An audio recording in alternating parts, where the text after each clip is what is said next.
In today's video, I'm going to teach you how to unfollow everyone on Instagram at once. Instagram doesn't offer a built-in one-tap unfollow all button, but you can remove accounts quickly by doing it manually, and I'll show you the simplest, safest way to move through your list.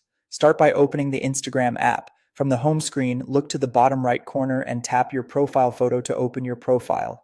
On this page, you'll see sections like Posts, Followers, and Following.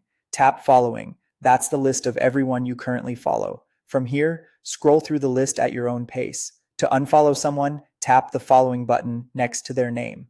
On some versions, you may see a small menu or three dots. If so, select Unfollow.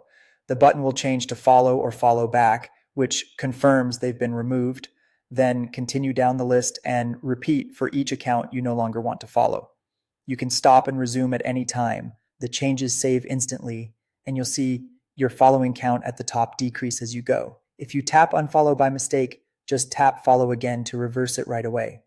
Some app versions also mix in suggestions beneath your list. You can ignore those and focus on the accounts you currently follow. A quick heads up about pacing.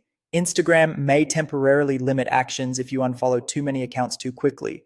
If you notice a warning or an action blocked message, don't worry. Simply take a break, give it some time, and come back later. Short sessions with pauses in between are the best way to work through a large list without triggering limits. The exact threshold can vary based on your account history, so the key is to move steadily rather than rapidly. A couple of small tips to stay organized. Start with accounts you're sure about, then work through the rest. If you're uncertain about someone, skip them and return later. Remember that unfollowing isn't announced to the other person, but they can notice if they check, and you can always follow again in the future if you change your mind. Once you're done, return to your profile to make sure your following count reflects the changes.